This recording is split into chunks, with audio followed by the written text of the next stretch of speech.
proud of the way that the guys just put in the shit.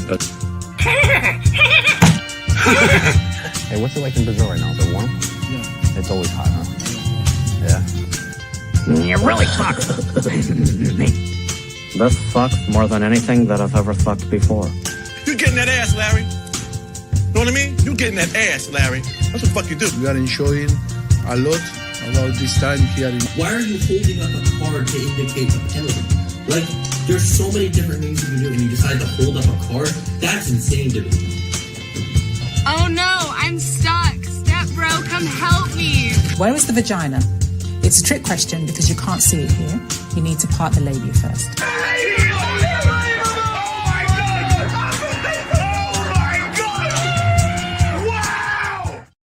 Welcome to Straight Red Card. You know that moron in there, by the way, that says, why do they have to show a card to indicate a penalty? Hey, dumbass, if you watched soccer before, they don't show a card to indicate a penalty. Almost never. It happens a couple times a game at best. And those are for severe penalties. Well, I mean, at least do something manly like throw a flag. Like that's so manly, yeah. You gotta pull the hanky out of your sweater and throw it on the ground. There you go. That's make sure it's yellow, but throw it on the ground to show that it's a penalty. I mean, sometimes people make these posts on, they're just making shit up. I don't know, but apparently lots of people watch that. That's how I found it, by the way. A lot of people watch that guy go off about soccer in an unintelligent way for a long time. Shafar Alphonse already says, did you go away already? Miljevic, who is this guy? Oh, we got a flip-flop. There we go. Matko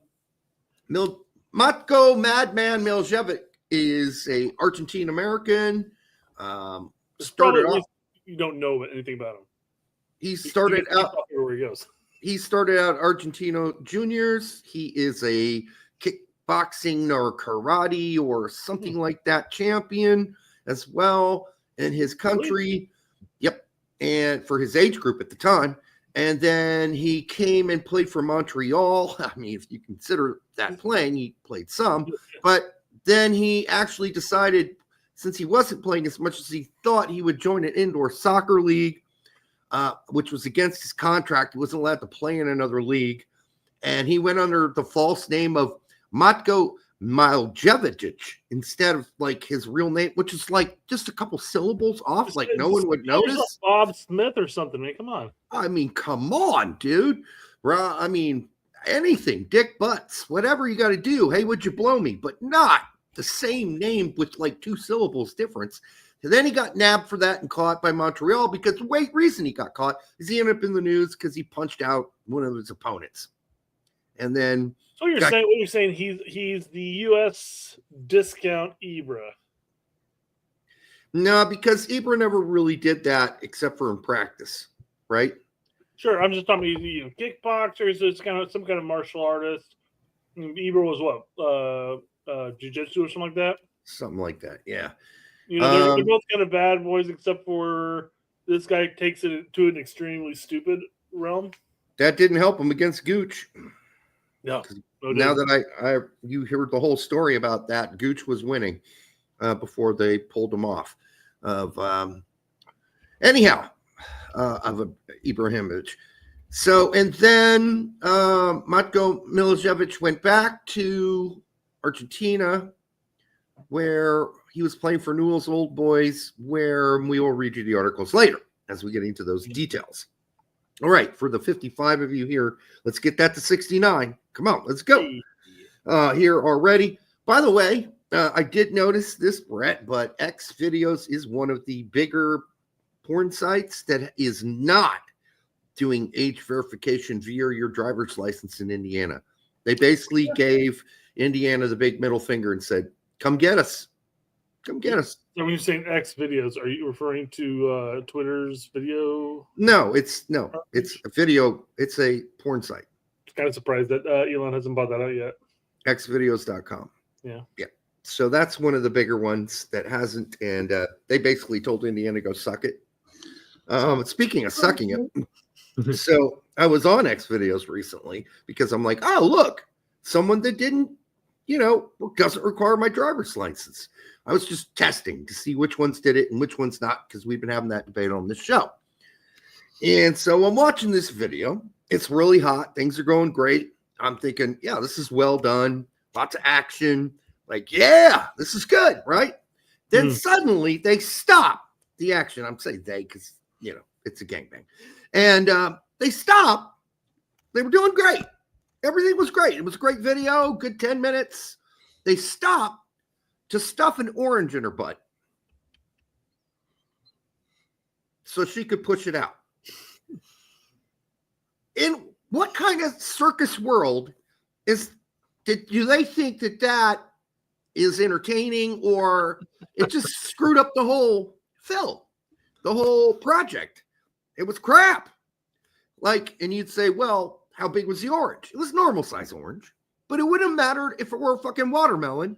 Yeah. It would have been that impressive to me, and I wouldn't have cared. They ruined the vibe of their video because they thought, oh, look, people think this is hot. We're going to stick an orange in her butt, and she's going to poop it out. Ooh. I mean, she's already probably had 2 dicks up her butt. I don't know if that's technically considered pooping it out, but I get your point. Pooping an orange out.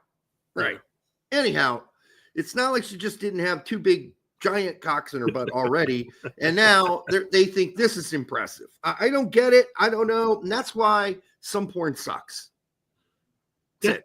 Sucks. So you always got to watch the preview of it just to see if it goes the route you want to go. Right. No. I agree, which is what I wasn't watching the preview. I was just watching the first 15 of an hour-long video. All right. And they just you don't do the just click and drag. No, I drag and click. Yeah. Okay, and you can kind of see where it's going. Yeah. And then I'm like, this is looking really good. And then boom, an orange in her butt. Like vitamin C intake, Derek. Well, it's like the circus came to town. Come to my tent. We have a girl that sticks fruit up her ass. Nobody wants to watch that. Really, no one, especially not informed. All right. Prevent scurvy. Yes, I agree, Diana. Hey, Diana, welcome here. We appreciate all women who show up for this. All right. Franciscan Health, by the way, in their commercials on TV have removed the from their commercials. Those repulsive hey, O's, and all that became famous in somewhere in the 2000s with all those bands that had a banjo and thought they were sort of an indie rock banjo band. Sure. Hated all those bands. So they removed that. It's the same song. They literally just removed the A's and the O's from the song. And I'm going, thank you, God. Thank you, please. All right. Also, in a much more negative and depressing note, there was that woman who got, this has got to be the worst way to go out. The 20-year-old chick who was burned alive? Yeah. Right there on the New York subway? I can't imagine. That's actually worse than getting eaten by a shark, I think. Maybe. Yeah. Well, I mean, it's one of those things, they talk about, when, if you're being burnt at the stake, I mean, your skin only has, 7 seconds before your nerves. Tell me about it. Before they go away. But the problem is that, with the being burnt at the stake, or in this case, somehow, flames consuming your entire body. It's not just 7 seconds and it's done. It's 7 seconds for those particular nerves before it jumps into this new patch of skin with the new nerves and all that. So, oh my God. Yeah. That's not probably a very short death. Anyhow, sorry to get gloomy, but that was really depressing news to read, and I won't get into whatever the other politics of it was, but man, and then the video, and I mean, you can't find it. I'm sure you still can find it, but it was horrible. It was really horrible. Kind of a real Debbie Downer, and just horrible for her and her family. And anyhow, yeah, you don't often see that. That just popped up on my X feed. Yep. Uncensored. I'm watching, I'm going, holy fuck, I'm watching somebody burn. This is crazy. Horrible stuff. Horrible. All right. Anything else? Oh, yeah, we got more. Go ahead, Brett. It's on you now. For the 85 of you here, make sure you subscribe, and share with your grandma. Are you going to see the Bob Dylan movie, A Complete Unknown, by the way? I was going to ask you that. I don't know if I will. I saw the preview for it, so I'm aware of it. Right. I still haven't seen Bohemian Rhapsody. I like Queen a lot. So Yeah. it's Bohemian Rhapsody is really a whole movie about not acknowledging all the things that ended up killing him. Right. It just doesn't even, they just show up. He just shows up one day and says, I've got AIDS in the movie. And you're like, well, what led to that? Like, they didn't show any of that, what led to that. And it's very well documented what led to that. And it also was the reason he wrote a song, Don't Stop Me Now, because they were all saying in the members in this band, you got to stop doing what you're doing, because we all know there's a bunch of guys you've been messing around with. Some of them have the disease, the new thing that we don't have a name for yet. They're like, you got to stop messing with those guys. And I'm pretty sure it originated from that. So, all right. Okay. All right, Mr. Wuhan. What else we got? Well, new ways. I don't want to assume that I'm jumping back to the whole subway debate or topic there. I don't want to assume that there was any form of sexual implications of rejection, and this was him being pissed off and did X, Y, or Z. But there's new technology in the art of preventing, SA. So, okay. So here you go. Yeah, C reason. This is brilliant. Oh yeah. I hope. I don't know why the G's there, but I hope rapists, I should probably say that instead, are crossing their legs and thinking twice about the ramifications before they commit this crime. But then C reason wants to know what your thoughts about this is. Huh. I guess it apparently comes off when you stick your wiener in it, and you must go to the hospital to get it removed, or it will if you pull out of it. Paleo penis. Yeah. And I mean, my question is, like, if you're going in hard, okay, I get it. But once you soften up, shouldn't you be able to pull out of that?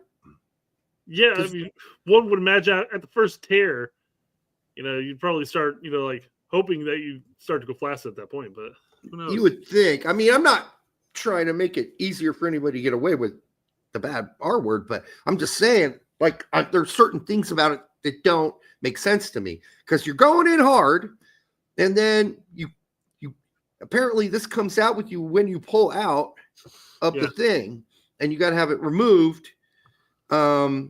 I don't know. Maybe they got something going on there I don't know about, but it seems to me once you became flaccid, you could just pull out. John goes, what are the dimensions on that? I think I'm safe. What's that tickling the upper part? Oh, I mean, but here's one thing, you're in a particularly bad part of the town or whatever. You want to be safe, so you add some protection and whatnot. But then you go out, drinking with the girls, and you come back home to your boyfriend or husband, forget all about it, and then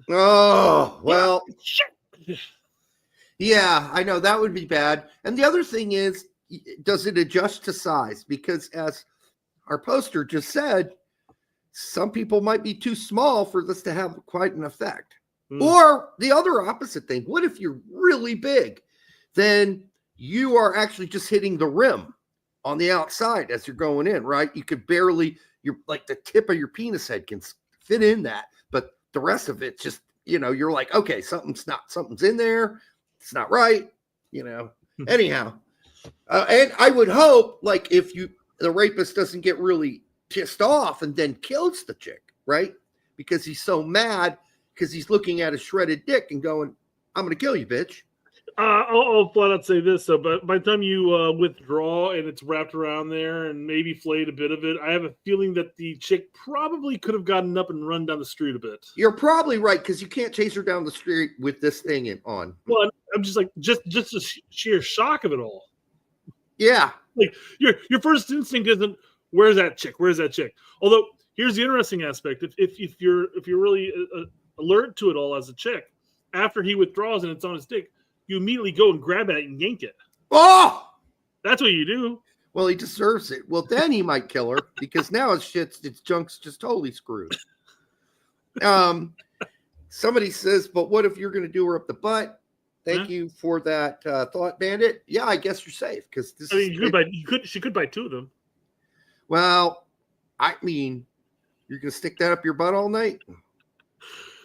Could keep protection, Derek. I mean, you would know. They don't let you carry guns in South Africa, so you have to do what you got to do, I guess. I don't know if they allow you to carry guns in South Africa. You're the pegging expert around here. Anyhow, what else we got? That looks whatever they can do to help. That's all I'm saying. Yeah. All right. Yeah. I forgot what's next. Hold on. Let me verify before. Might need some audio. Tonight I am drinking another new Taxman. It's called Bourbon Barrel Tax Holiday. It's from their Vault series right here in Indiana. It's a Belgian, of course. It's a barrel-aged Belgian style dark ale with buckwheat honey. We had the other kind of honey one earlier from the fields or whatever. This one's just buckwheat honey.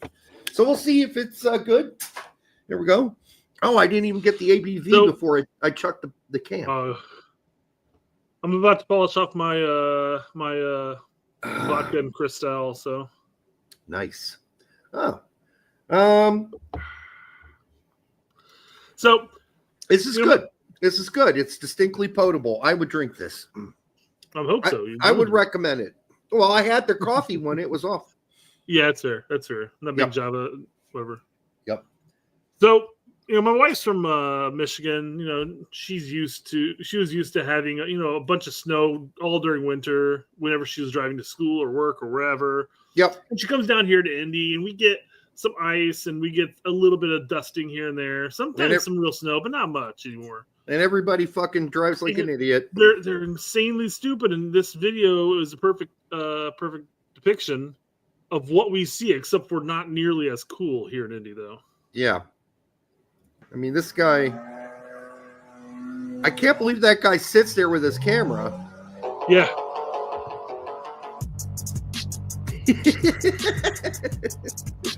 Yeah. That's funny. And that'd be the cat. It'd have to be a cat driving that thing, right? You just just moving it around. Cool cat. Yeah. Nah, he was a regular Max Verstappen around that shit. Way to go. But I don't think he did that on purpose. Although the guy taking the footage looks like he was doing it on purpose. I mean, I've seen enough of these videos from the Russia or whatever the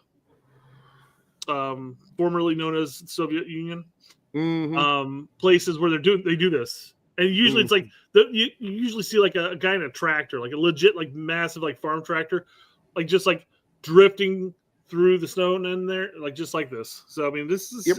I mean, if you're good at drifting, you're good at see some of the signs and see if I can pick something. Yeah, here, let me pull this back up real quick. Go ahead and talk. Drifting. I mean, if they are good at drifting, then they're going to be fine. By the way, for those of you new to the show, this is the period of the show we call it the fluff. Usually goes on for about 20 minutes. And then we get to soccer. So you can't see very well on the screen the sign right here, but that is one word. So I know this has to be Russian or something like that. Those are like 47 consonants and like 2 vowels. Like Kapernskinolinskinnik. Something like that, yeah. Yeah. Some word where the Z is a vowel. Gorbachev-Yevsky. I'm just making up town names. Those don't exist. Gorbachev, however, was a prime there. All right. What else we got? Speaking of Indiana, 3-year Letterman decided to poo-poo all over Indy. I can't name one positive attribute about the state of Indiana. Well, then you haven't been here. You know what I said? Because fucking cost of living, number one. I think Frank sent it my way, and I go, "Yep, you're right. There's nothing good in Indiana. Please stay out of it. Stay away. It's horrible. It's absolutely fucking horrible. Do not come here." I could actually make do with some people leaving Indiana. I would love to have less traffic, and I'm bitching about Indiana traffic compared to say like LA or New York. I know it's nowhere in comparison, but I'm just like, yep, nothing good here, guys. Just stay away. We don't want it. It's horrible. Don't come here. The worst. Absolutely atrocious. Okay. But you know what? Somebody called them out and actually pointed out one nice thing about Indiana, and that is the gorgeous mountainous nature views of Gary, Indiana. So here's some nice views of Gary, Indiana. And come on, that's gorgeous, guys. It's not Gary, Indiana. No, he posted he has the world's most beautiful town and city during Christmas. That's right. Number 1, Gary, Indiana. Have you been to Gary? Yeah, this is gorgeous. I mean, come on. It's not what it looks like. Here's another view of Gary, Indiana. Okay, maybe like 80 years ago, 50 years, 55 years ago. No, they wouldn't have a stage like this 55 years ago. No, this is not fucking Gary, Indiana. All right. Here's another view of some stuff in Gary, Indiana. Oh, this is in Hammond, Indiana. Sorry. Oh, Hammond. It's near Gary, though. It's near Gary, though. Close to, yeah. It's also on the border with Chicago in Illinois. More Gary, Indiana. Look at that. I mean, come on. All right. Well, maybe Gary cleaned his shit up. I don't know. I haven't been there for a while. More Gary, Indiana? There is just no way. Yeah, no. Look at this. Seriously. All right. What's the fucking joke? Just let me in on the fucking joke. What's the joke? Look at that church, man. All right. What's the fucking joke, Brett? That's a phenomenal church right there in Gary, Indiana. What's the joke? The joke is it's not Gary, Indiana, Derek. No killing shit. A joke, Derek. Come on. This has got to not be Gary, Indiana. That's the southern tip of Lake Michigan right there. Okay, come on, man. Gorgeous. This is Chicago. Gorgeous. It's nothing. It's Europe somewhere. Come on, Derek. Oh well, who the fuck is? We don't have stuff that looks like this in the United States. Are you kidding me? I'm like, what the fuck is that's going gonna be like on Italy here? or something. It's gonna be Italy. All right. I don't know. Okay, so not Gary, Indiana. Thank you. So this is somebody. Indiana. They're doing this as a joke. Yes, of course. Okay. Could you possibly imagine Gary, Indiana, really being displayed here, Derek? Fuck no. That's just why I thought this is absurd. The true Gary, Indiana. Gary, Indiana. Yeah. Gary, Indiana. Yeah. Oh, there's some more Gary, Indiana. That's how I remember it. Oh, look at that. That's gorgeous. Yep. Yep. That's how I remember it. That's more accurate. All right. For the 115 of you here now, make sure you like, subscribe, share it with Grandma on both X and YouTubes. We promise to get to soccer soon. Although I know some of you like the fluff and hate when we're done with it. But all right. We're going to talk about some soccer stuff there. All right. So you may not have heard because they didn't broadcast it or talk about it at all, but the MLS held their super draft recently. Oh my god! Oh my god! And I missed it. You missed it. I missed the super draft. Yeah, Apple TV said not going to broadcast it. We don't need more MLS content here. We got plenty of it. Oh my god, Brett! I missed the MLS super draft. Mm-hmm. Wow. That hurts. Dude, you really hurts. Chicago picked that guy up that was from Chicago, but he didn't play for the Chicago Fire Academy team. He played for the other Chicago team. And he played at some college for a year. He missed it. He missed it. As Labrador says, please don't spend hours talking about it. He says, please spend hours talking about it. No, he's joking.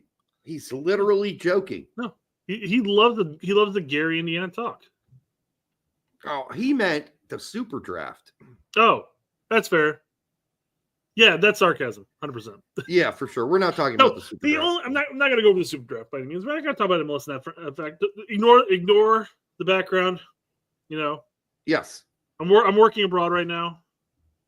New job. All right. Awesome. So the reason I bring this up, the reason I bring up the super draft, it wasn't just for a quick fluff throwaway.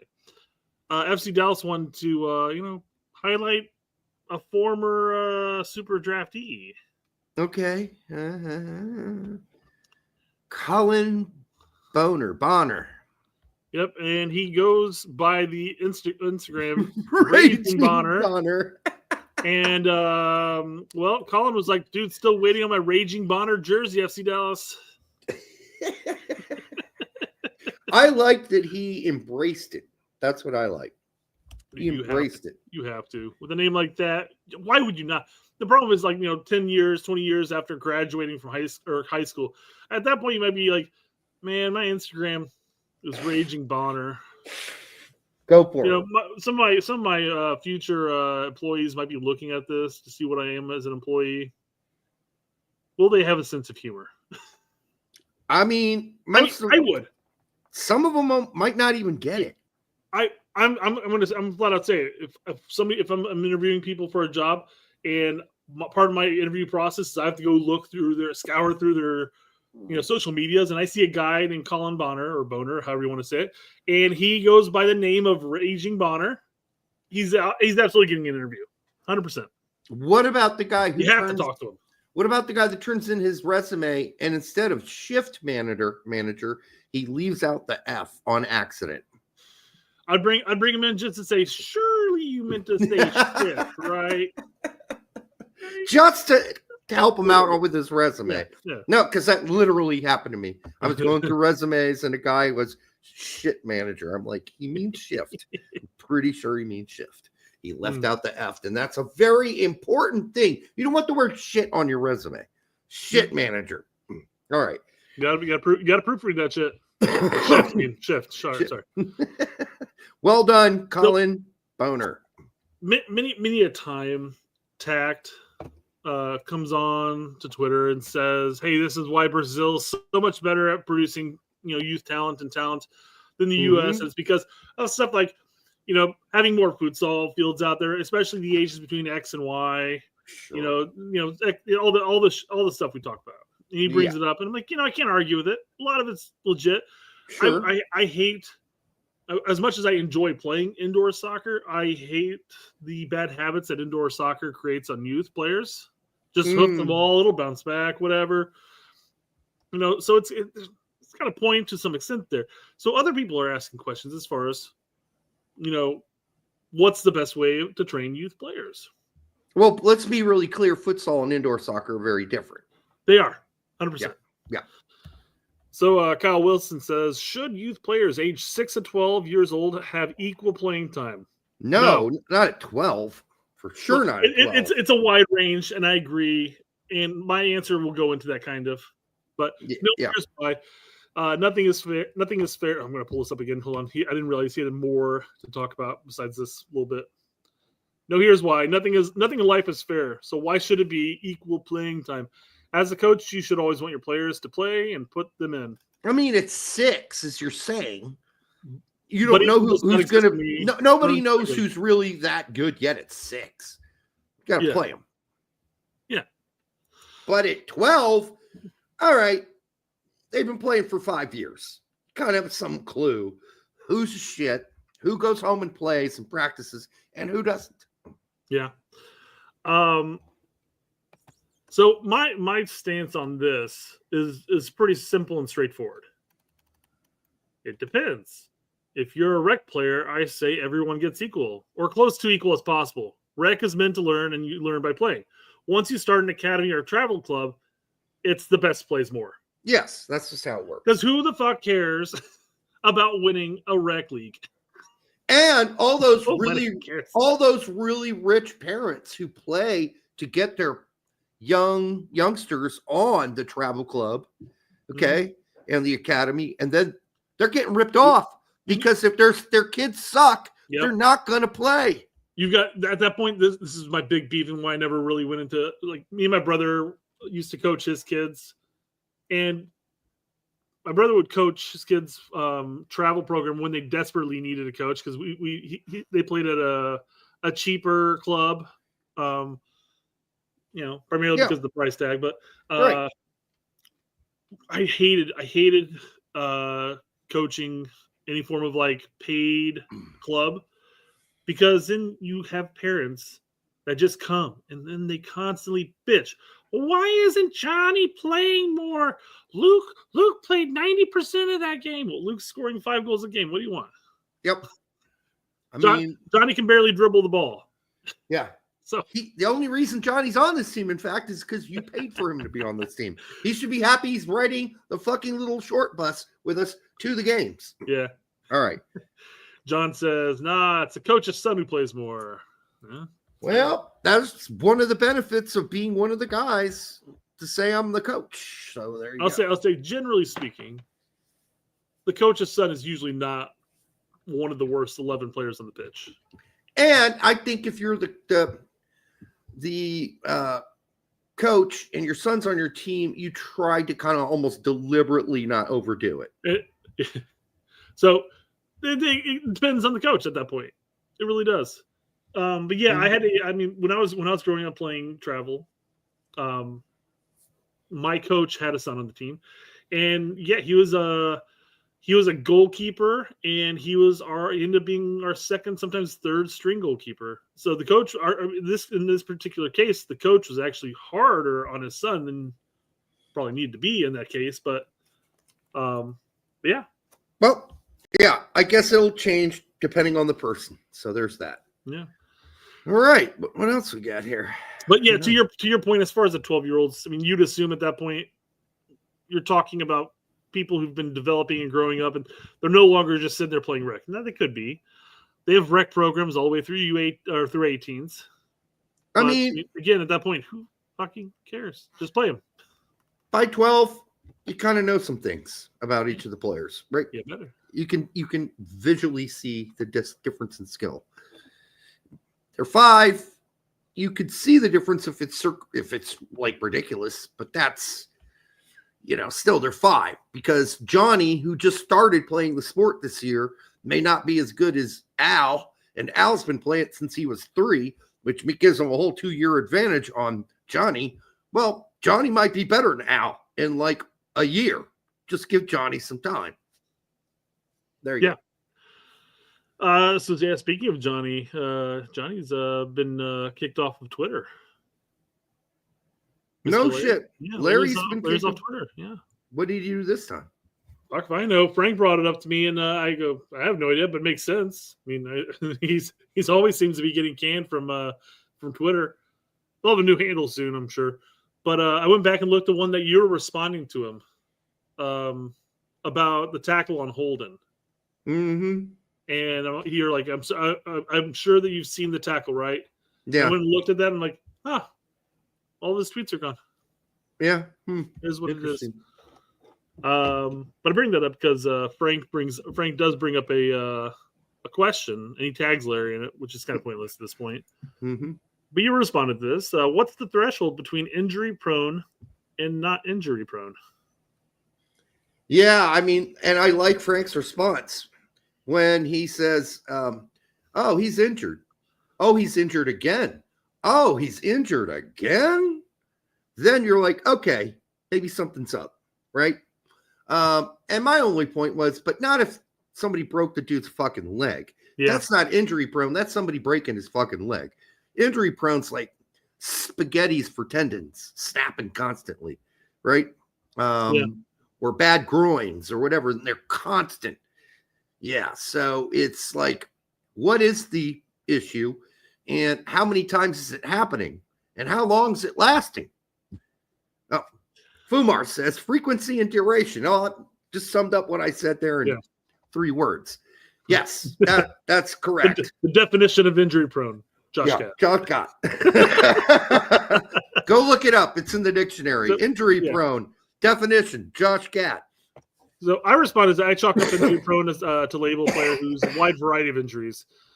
Being injured a lot does not equate to being prone to injury. Perhaps it's just never healed. Daryl Dike is an example of being prone.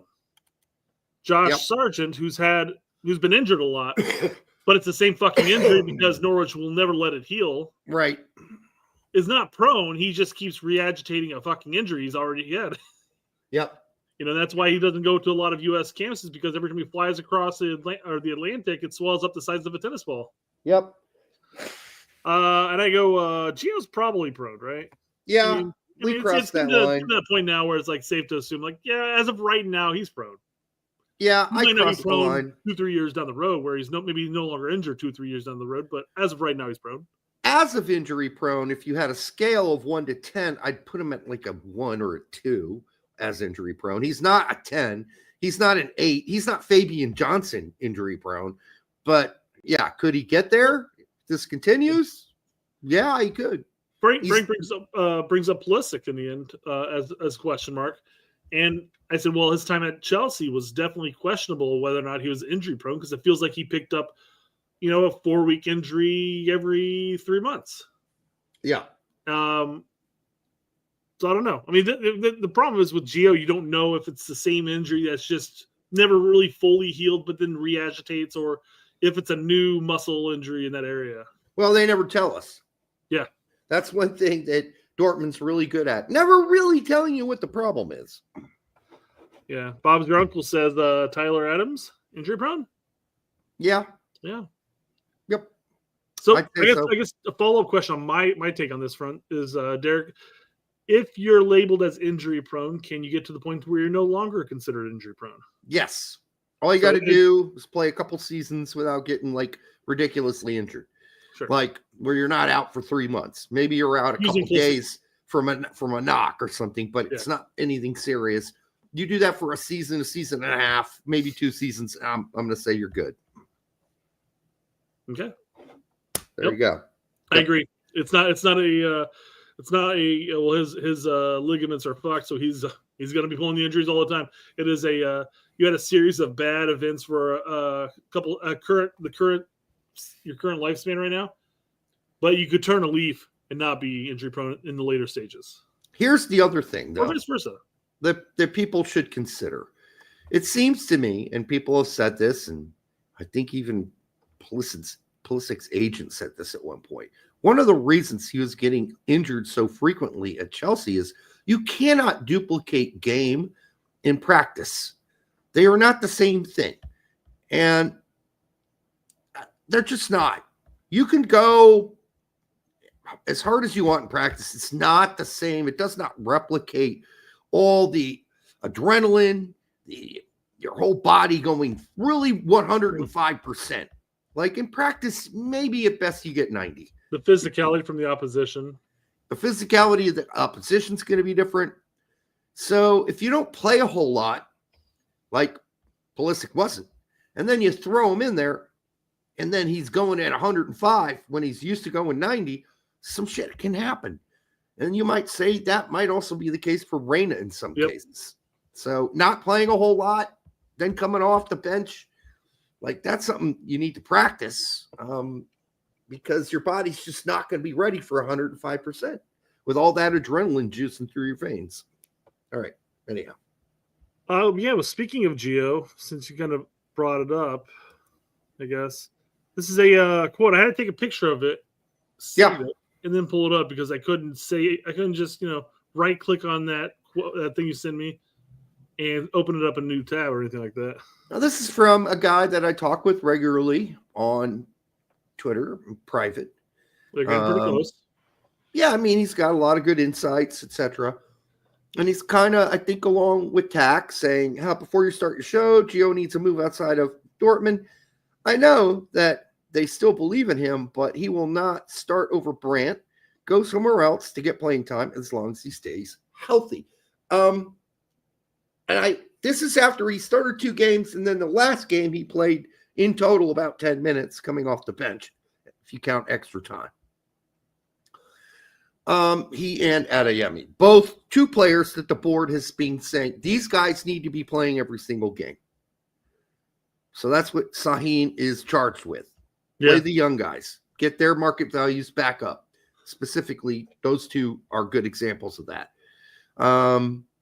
And I wouldn't get all worked up about this game.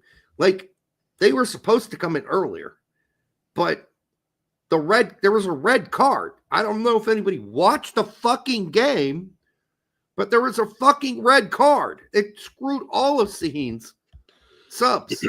And then they were winning, and so he went defensive.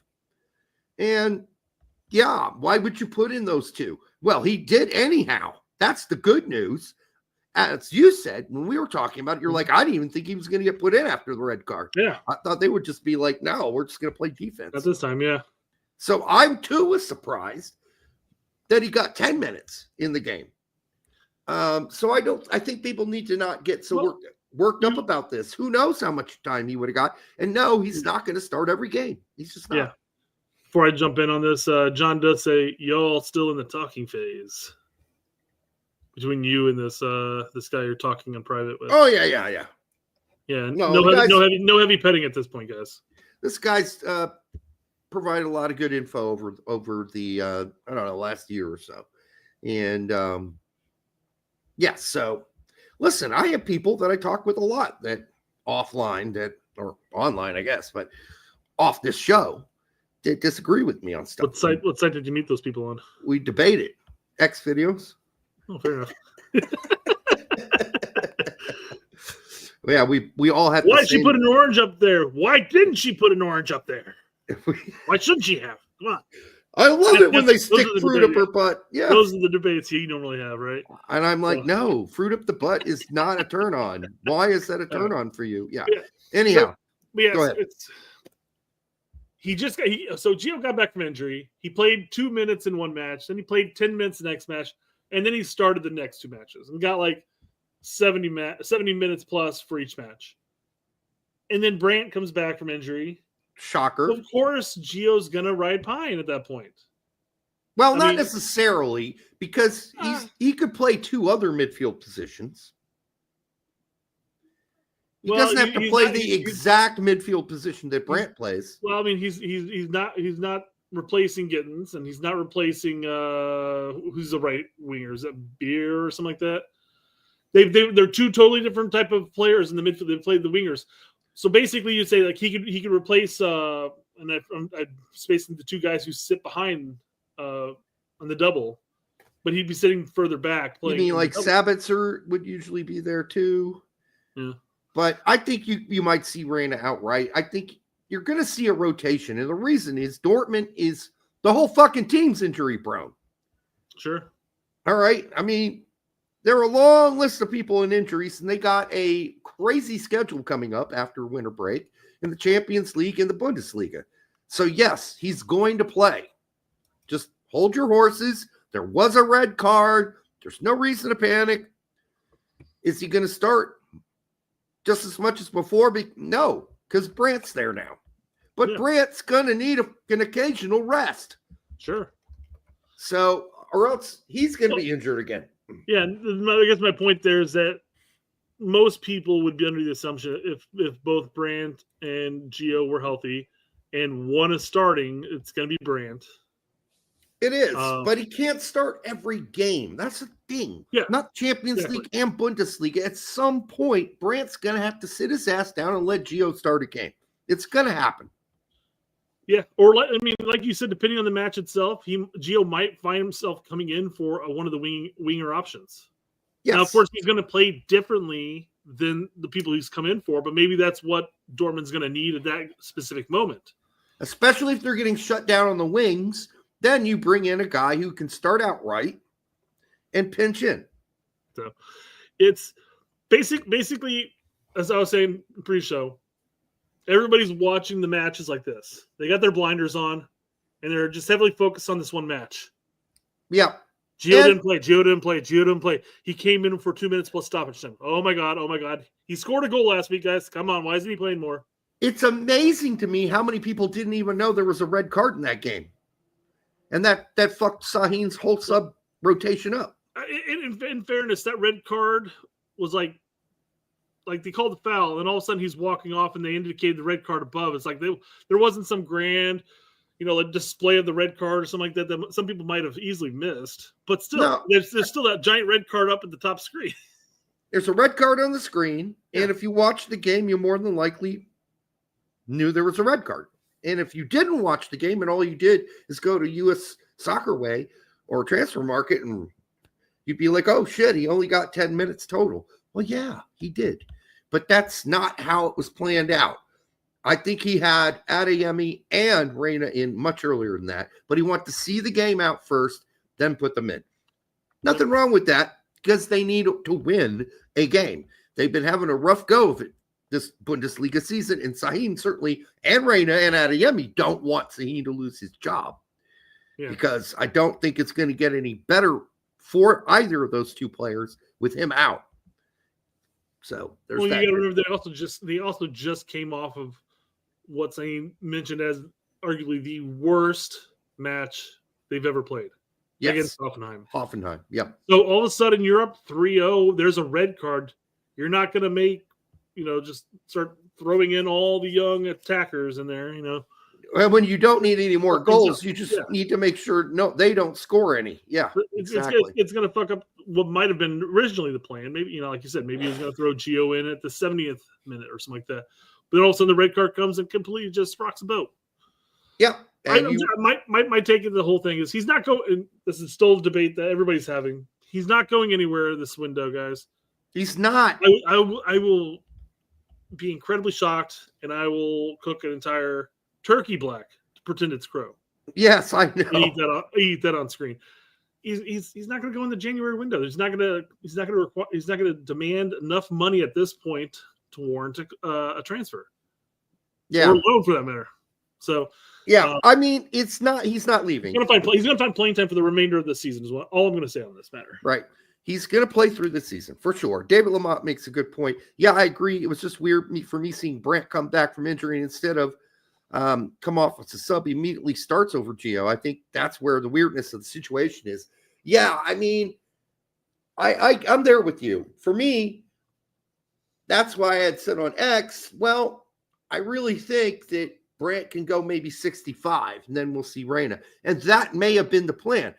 So when they did bring the more defensive subs in, where did they move Brandt so he didn't have to run very much? Center forward.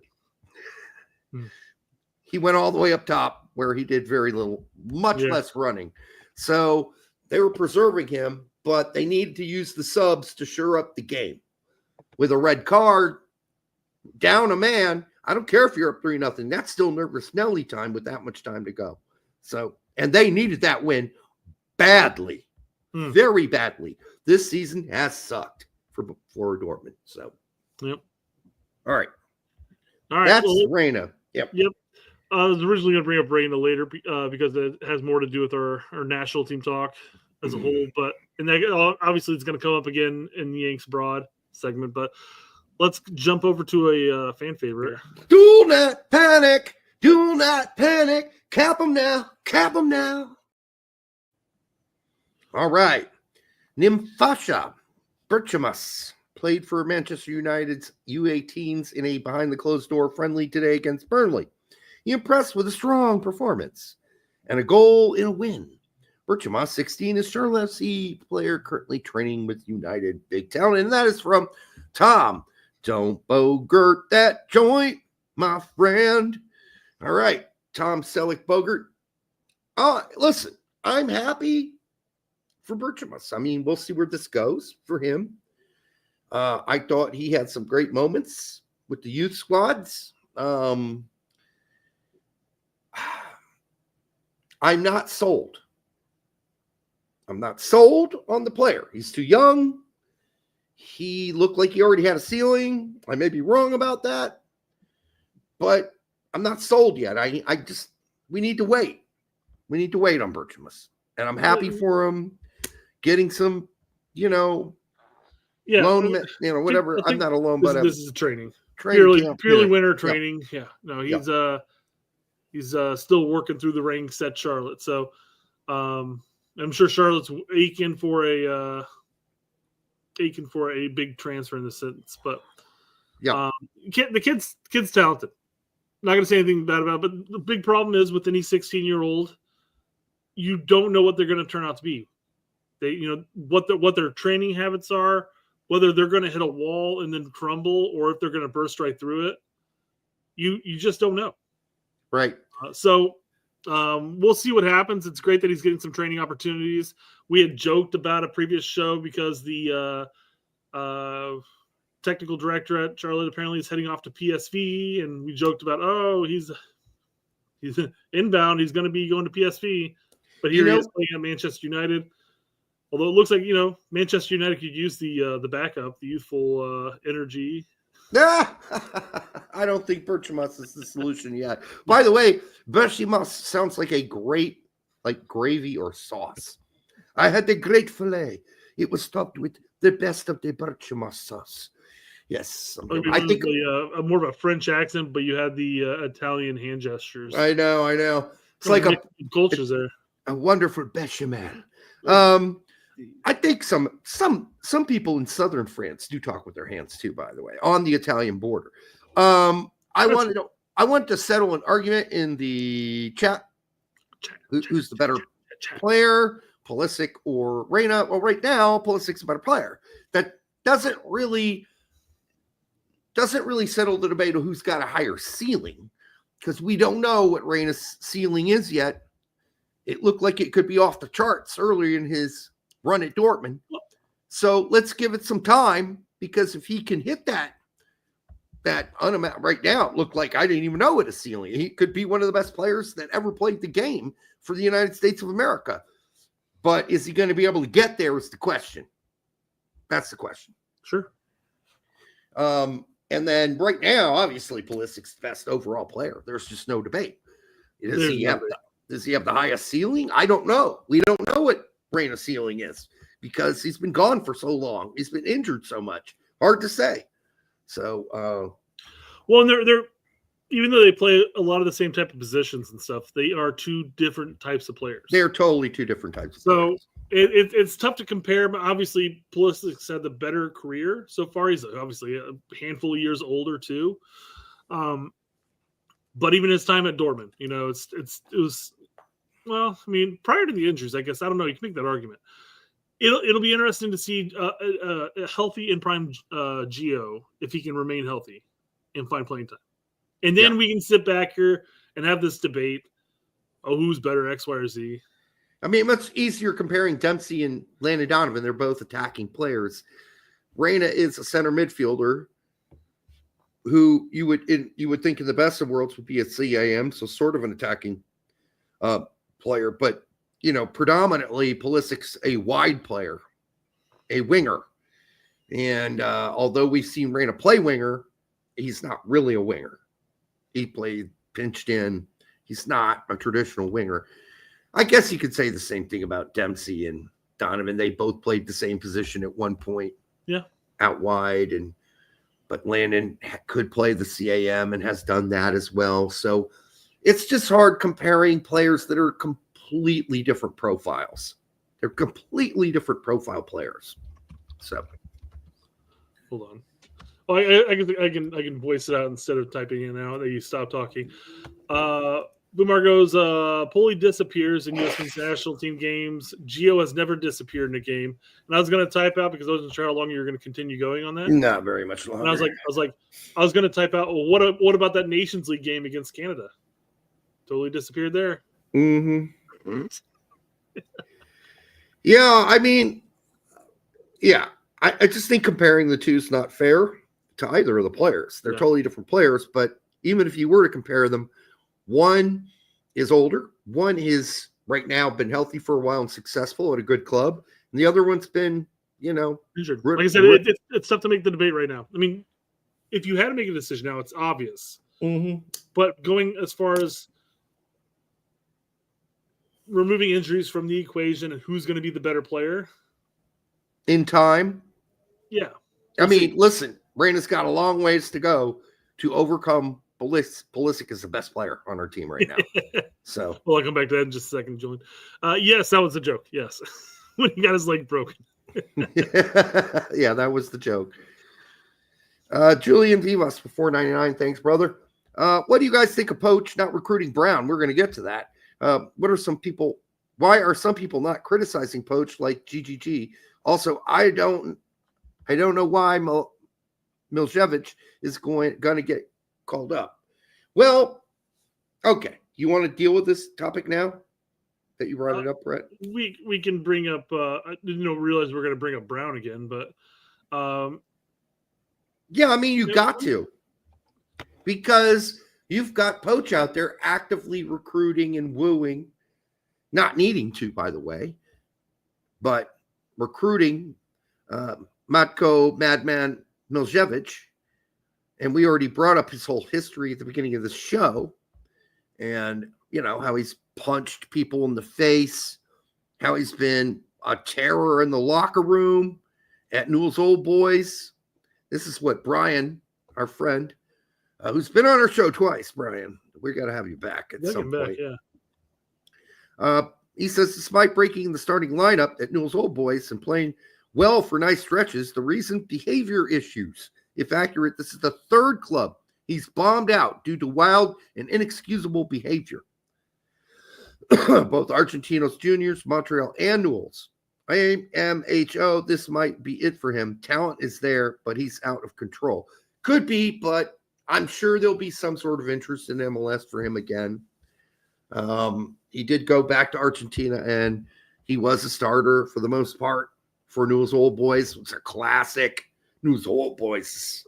It's a classic Argentinian team. It's one of those scenarios where I feel like an MLS side that's going to take the chance is going to be somebody who's a bottom feeder consistently. That needs to take a chance, because you're probably not going to see somebody like a Seattle, a Columbus, an LA, or an LAFC willing to take a chance on a head case like that.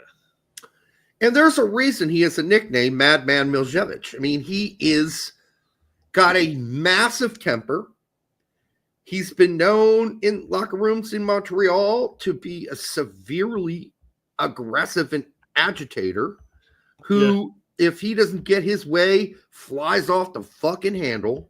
And then Brian provides 2 examples here. Miljevic attempted to leave the dressing room, but some teammates stopped him after he was taken off at halftime, forcing him to remain seated on the bench while he shouted insults into the air. During the week, he apologized to the teammates and coaching staff. However, what happened against Talleres was the final straw.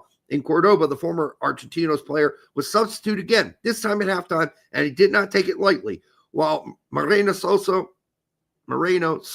was giving the talk before returning to the field, Matko was out of the control, banging on walls and shouting insults, throwing shoes directed at the teammates and the team.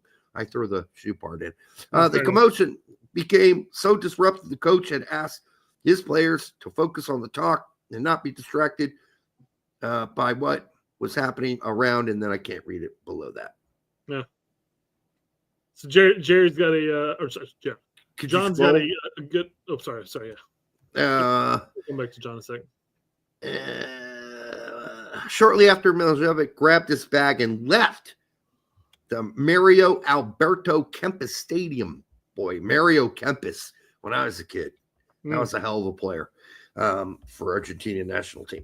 So, yeah, and then there's more incidents here. So, listen, he's known as the Madman.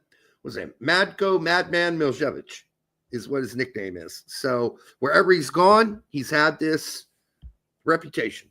John says, since Larry isn't here, it's because they are black and German and not white. Well, okay. The fact that you're contacting this guy and you've admitted it and the press has printed it, that he wants Matko at Camp Cupcake, which I'm totally fine with. I got no problem.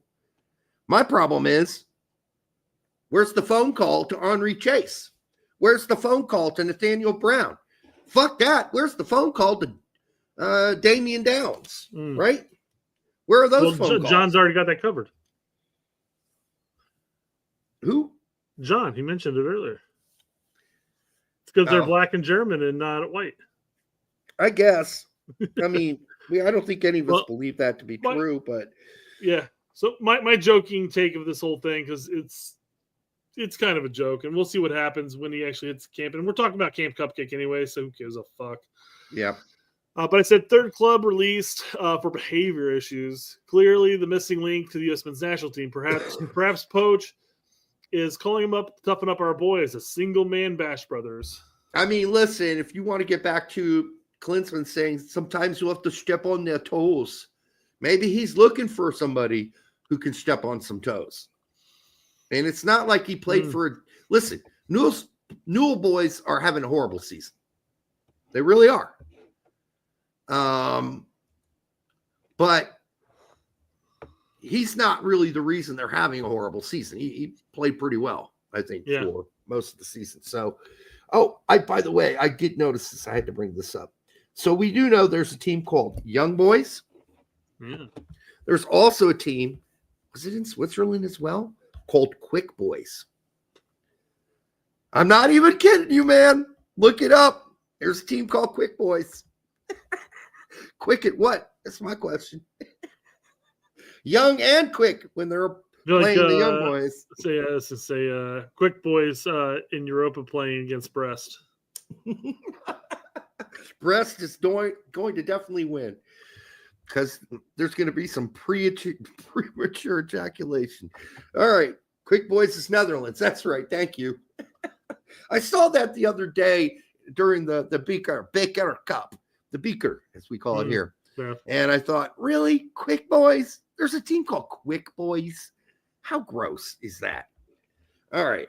Well, since we brought up the Pochettino talk, I want to hit the last couple of things I have for Pochettino here. Well, he did ask, why isn't he called up Nathaniel Brown? There is absolutely no fucking reasonable reason to not have called Nathaniel Brown by now. Or Anrie Chase. Both having recent interviews within the last month, both saying, nobody's called me.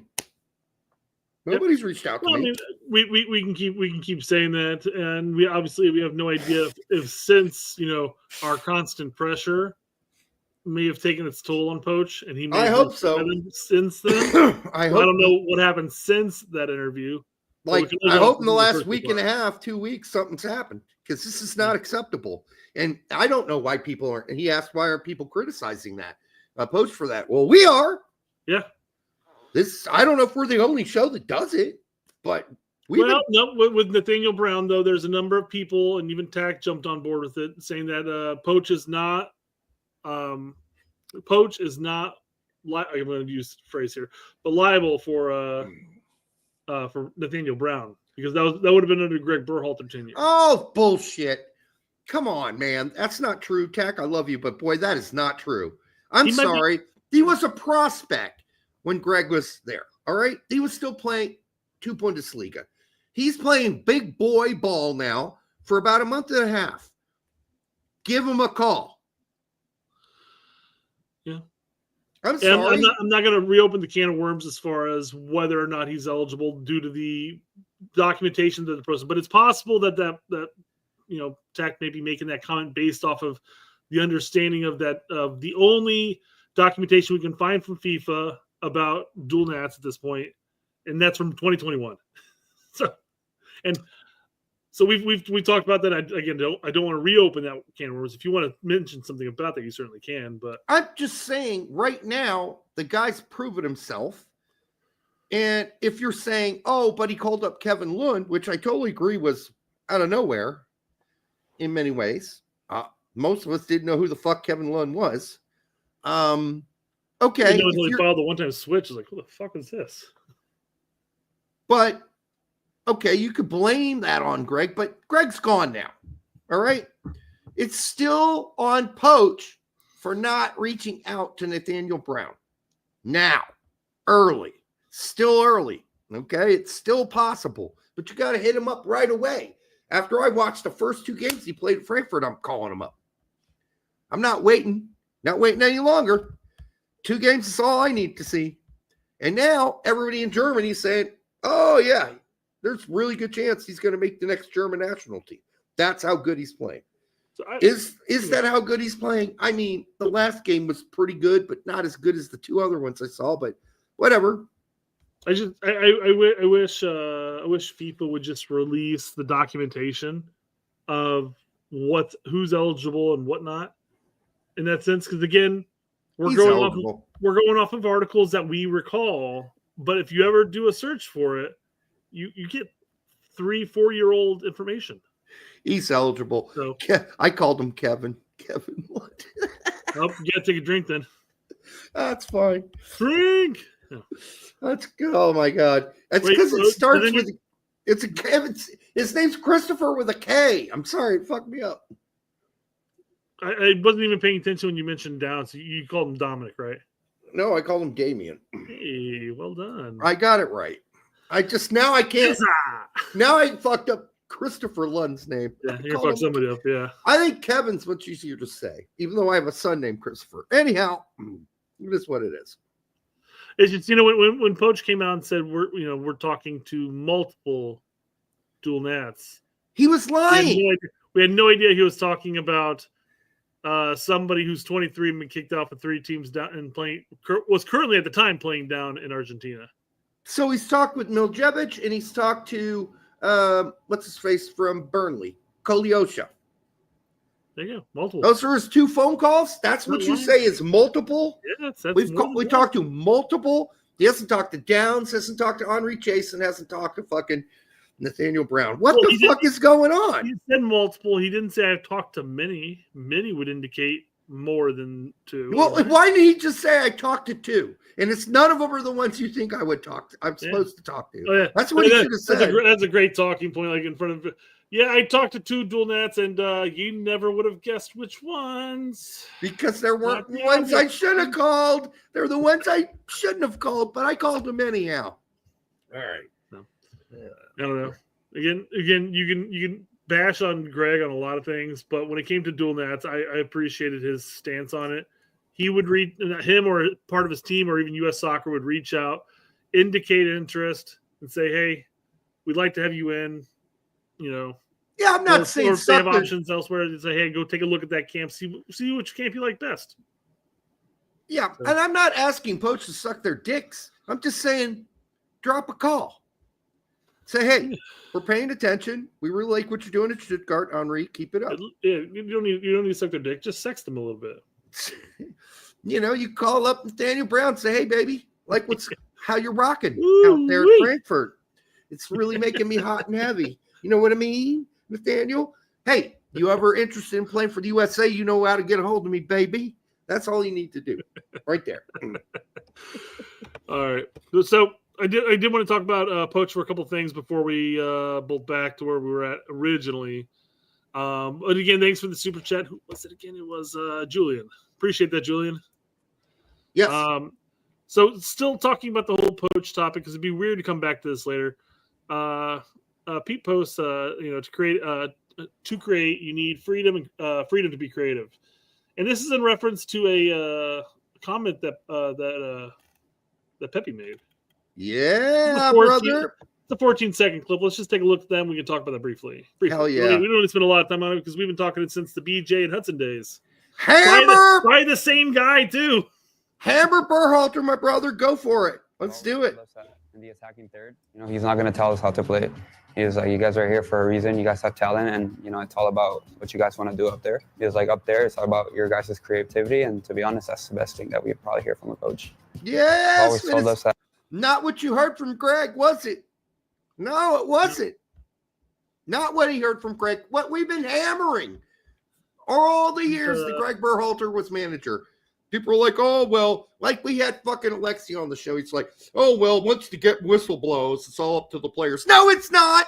You're not watching the games, Mr. Anyhow, I'm not going to call him a name. You're not watching these players get joysticked out there? You can't sense the constipation? What game are you watching, Alexi? We challenged him on it on the show. We're like, yes, that's not how it works out here anymore. Do you not watch Pep Guardiola? But the good thing with Pep is, and even Pep says this, once it's in the final third, it's out of my hands. Yep. Out of my hands. It's all up to you guys. Well, that's what I was going to bring up. I was like, I think Pep had the same comment about his team. It was like, hey, we'll go over the plan and talk about how we want to get the ball up the pitch once you're in that final third. It's up to you. You guys read the defense. Things aren't going to be perfect by any means at that point. You do you, boo. You do you. Yes. It's something Berhalter never learned. Why is that so obvious? Because we always did the same shit. They can be creative as much as they want with all those crosses coming in. All those crosses.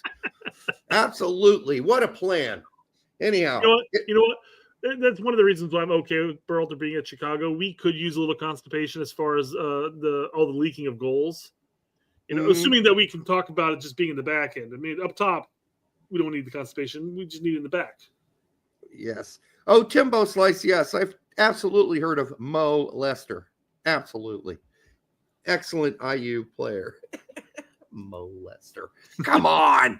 I've seen that one 1,000 times. All right. I teach high school. Come on. That was good. All right. That's good. Let's see here. By the way, can we also mention the fact that I just hope that Pepe had a knock? Because he should have played in the last game.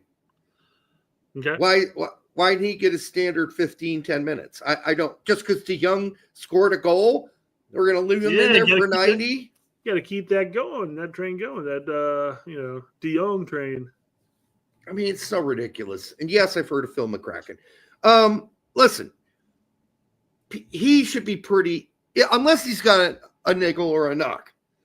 If that's the case, I would have liked to hear about Pepe having a problem.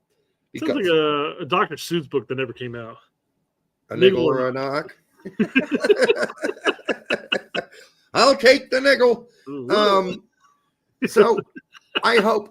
Get a little dangerous territory there. Oh, I didn't even think of that. Anyhow, I hope that it's a small injury.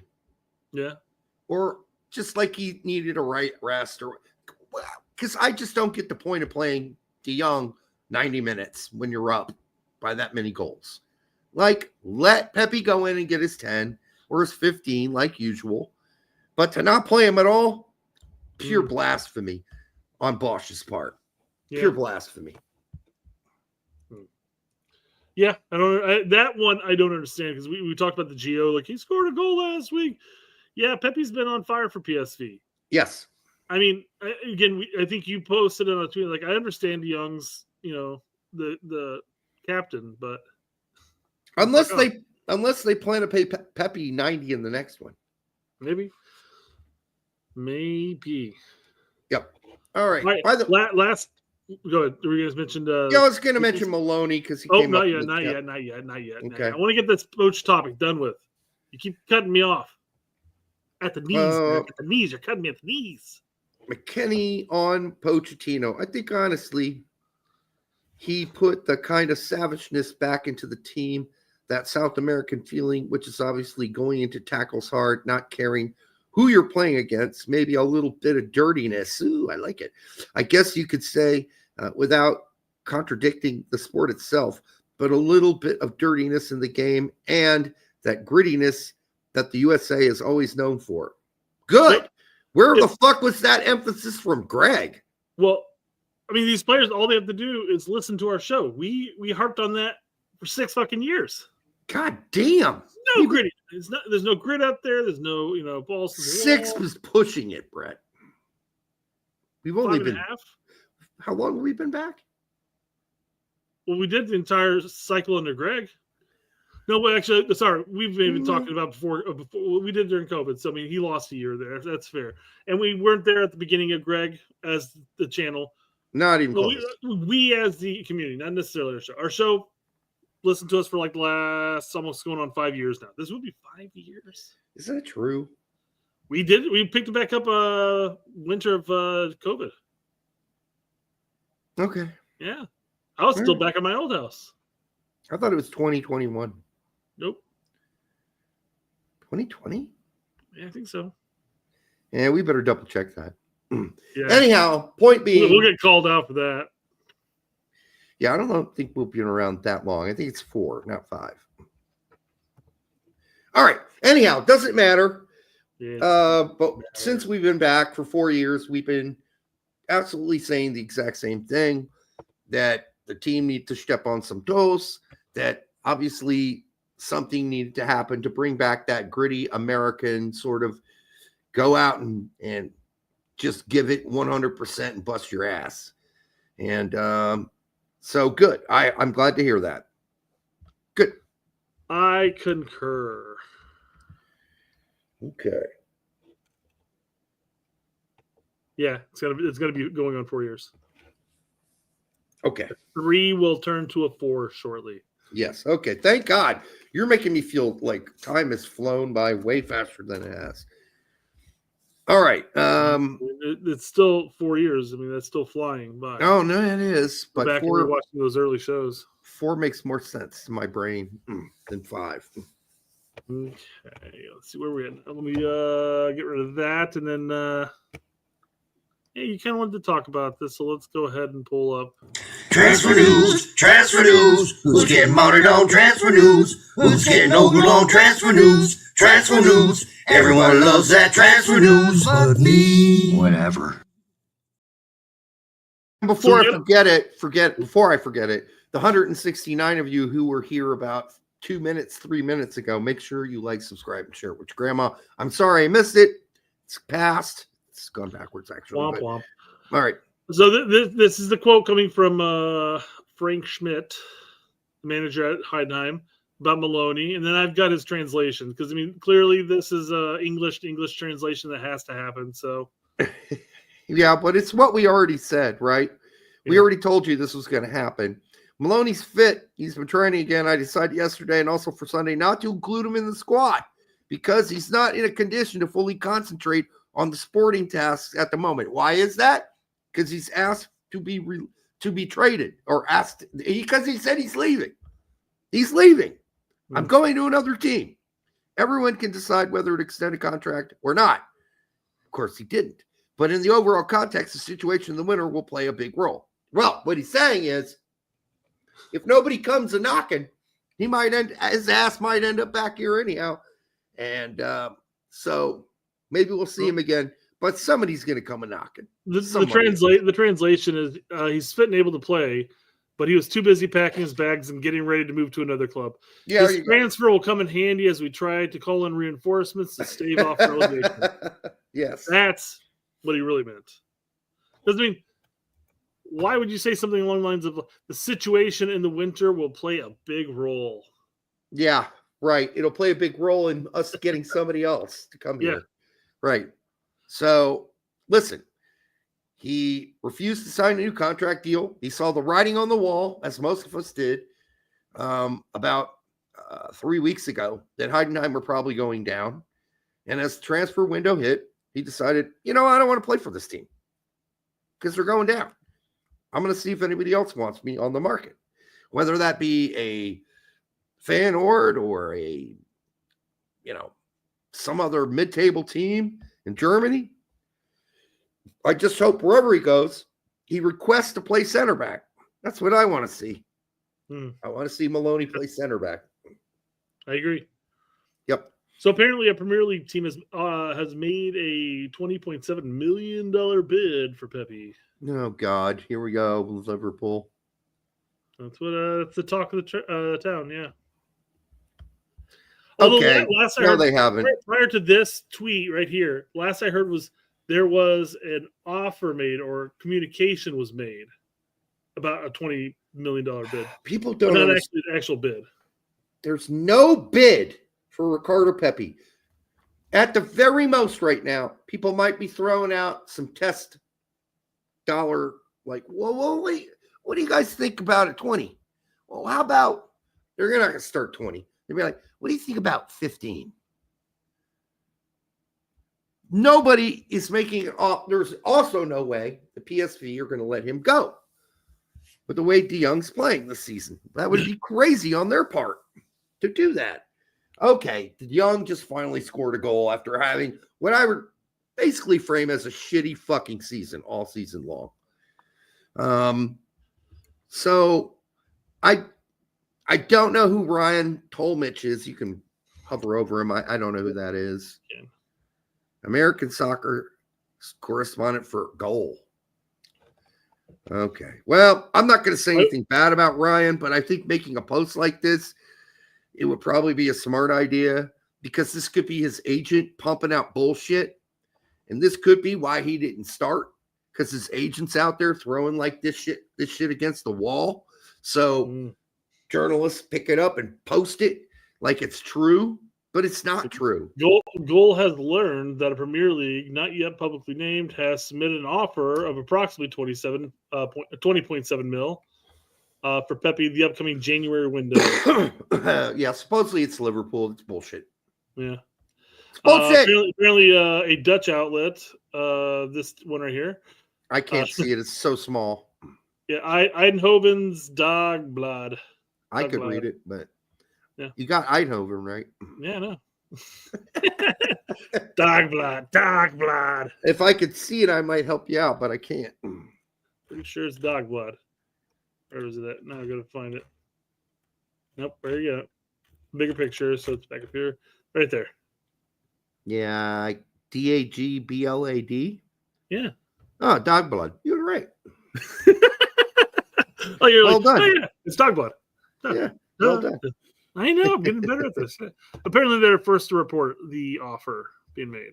So, yeah, it's no. I need more proof than some motherfuckers posting some bullshit up on X. I'm sorry, I do.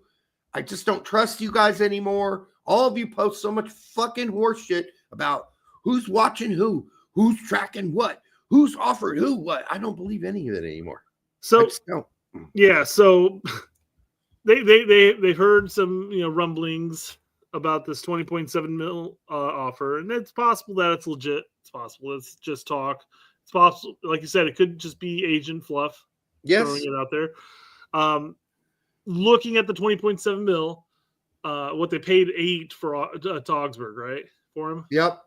So I mean, there's still return. Augsburg's going to make some of that back too. So of the 12 that they would have, let's just say Augsburg gets 4, but leave 8. Yeah, not much. Let's just say, can they replace Pepe's production? No. Maybe. Maybe there's some hot shot coming through the youth ranks. I don't know. No, not really. But no, I mean, it's just, I don't know. They've been playing it slow with Pepe for a season and a half now, up until Young's injury and shit like that. But surely they didn't bench Pepe today because they got this big ass offer and they're considering it and they want to make sure he stays healthy. Don't know. Surely not. And quit calling me Shirley. Yeah, I don't know.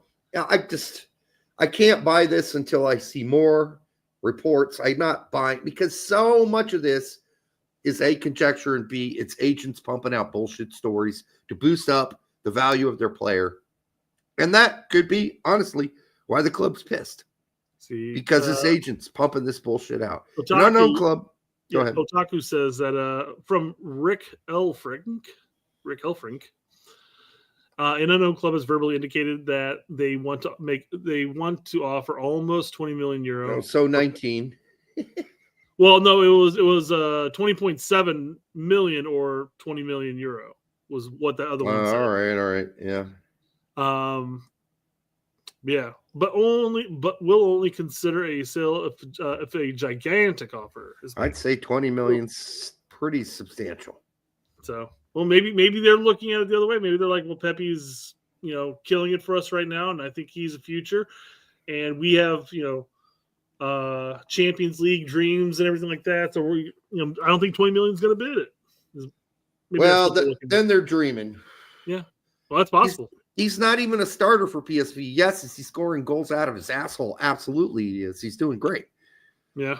But he didn't get to play at all today. Number one, that's ridiculous. Number two, he has not yet replaced De Jong. Mm-hmm. He's not shooed off De Jong from the team and basically made De Jong a bench player. They're basically taking turns starting right now.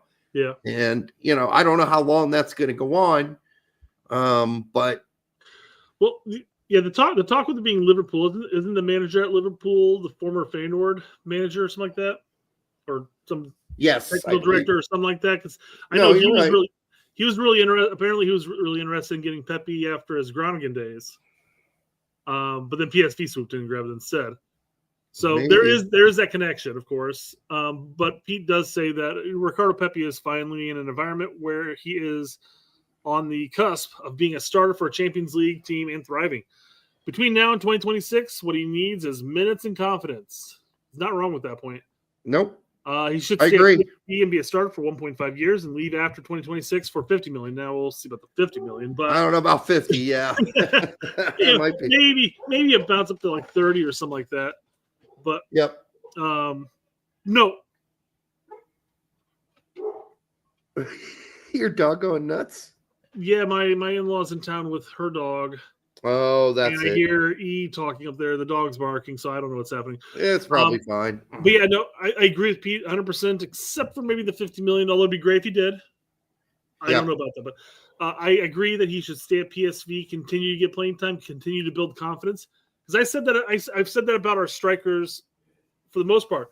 That yeah, it's nice to play in these big, massive leagues, but what really benefits strikers the most is confidence. Yeah. And if you're banging goals and you're doing well in Champions League, you're going to go into these international matches with this boost of confidence. Like, I can do anything. Mm-hmm. So yeah. Yep.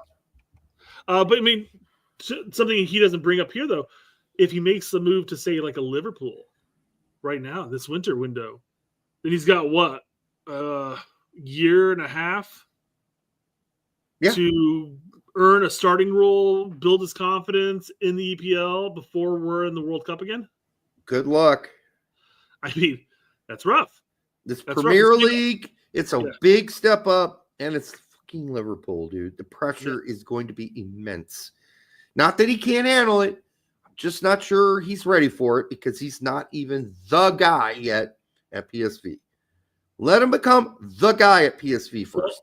And I can't. That's why I don't believe this offer. I don't believe it. Well, that could be the issue too. I mean, I understand that the manager there, likes Pepe and likes what he sees. But if Pepe got there tomorrow, do you think he'd be an automatic starter? No, I don't think so. No, I like a lot. I like a lot of things. That doesn't mean it's going to completely satisfy me. Yeah, and I don't think in this case, I don't think this is a real offer. I think it's more of a phone call. I think it's probably his agent spreading some shit, which his agent, by the way, has done before and got PSV pissed at them. Yeah, pissed at Pepe.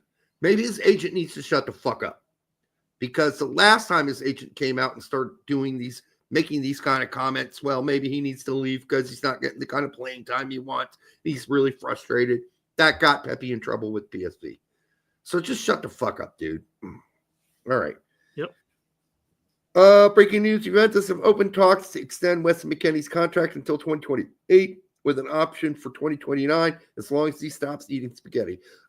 Yeah, I think those are important things. You know what? The Italians all eat spaghetti. It's just their particular diet that they're his spaghetti and ranch. Yeah, that's fair. That's fair. And Twinkies. He loves Twinkies. Jackson today was like, I want this for dinner. I want ranch with it. I'm like, ranch is good. I'm like, okay. Like, what's your favorite sauce to put on something? I'm like, well, it depends on what you're putting the sauce on. That's true. But I do like... If we're doing wings, I mean, I'm going to go with blue cheese. Yeah. But I mean, it's just like, if it goes on a salad, I'm probably going to do like an Italian, maybe ranch. I don't know. How about Totino's? That's ranch. Pizza rolls? Yeah. That's ranch. Yeah, that's 100% ranch. Yeah. Yeah. But I can take ranch on wings too. I like ranch, but I do prefer the blue cheese, especially with the hot buffalo sauce. Just goes better. It's a best kind of compromise.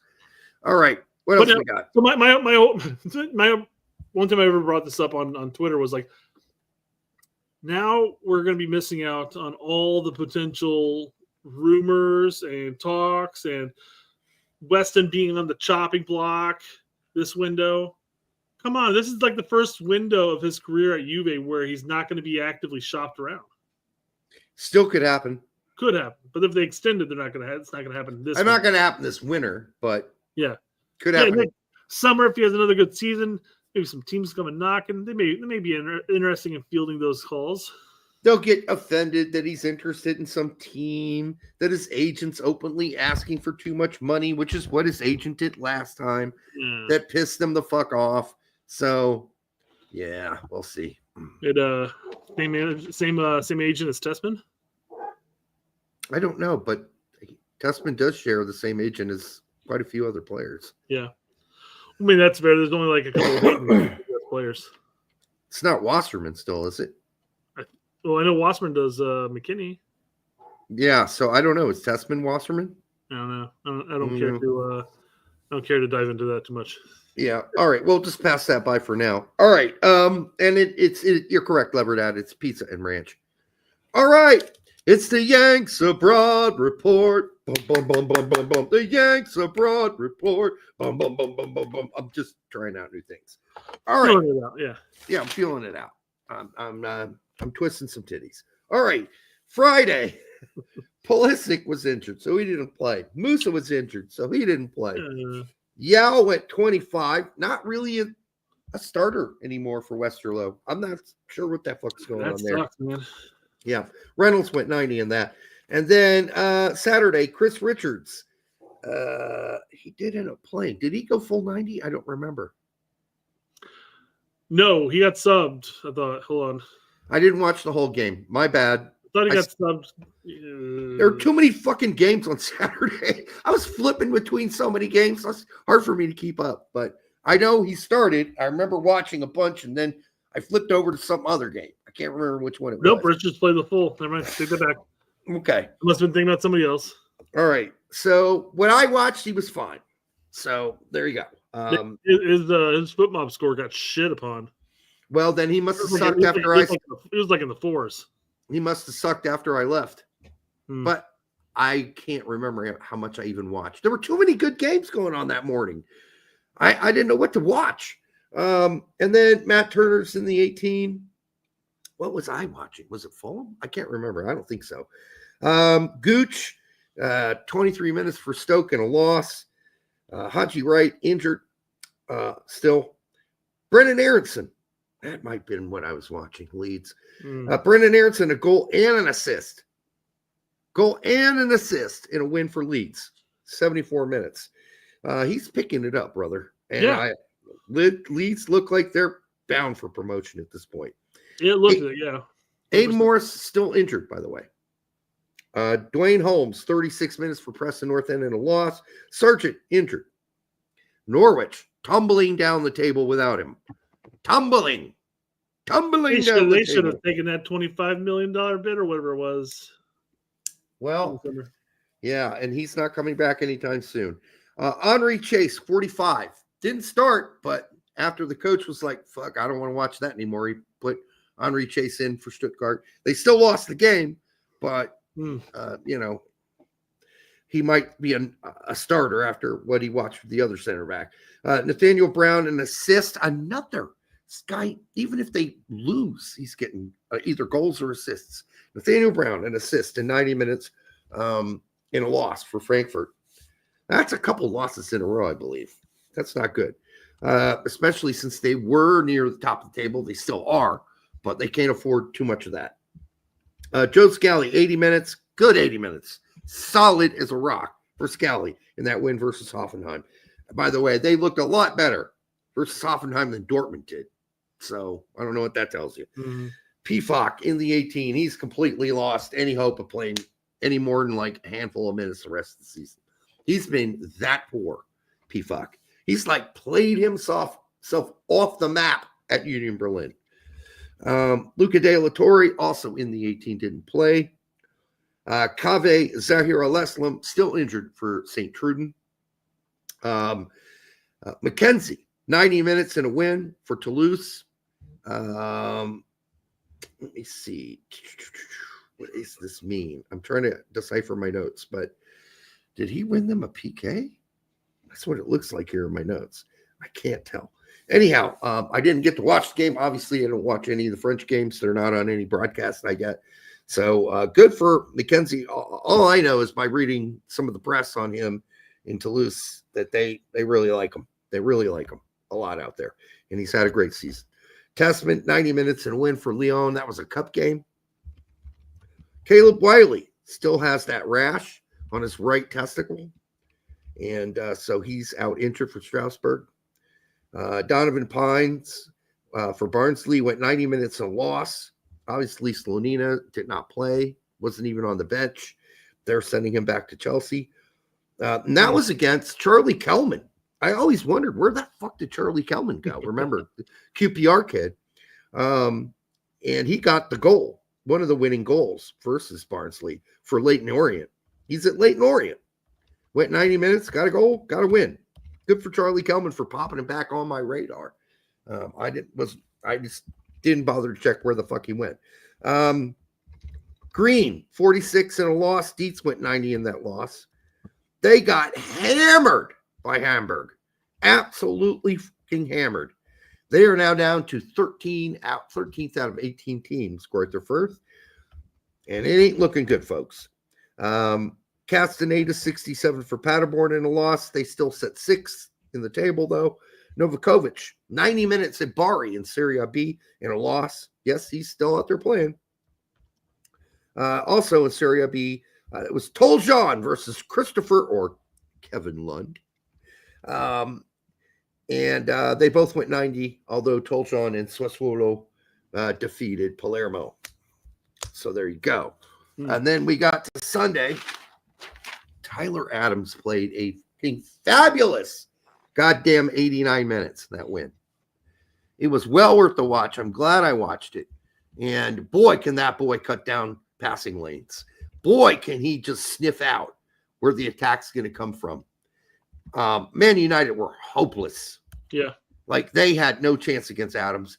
every time they thought they were going to start something, he shut that shit down. There were a couple times where he was a little too aggressive, but I only counted about twice where he overcommitted too early and then didn't get burned because he had backup. But yeah, so sometimes it's going to happen.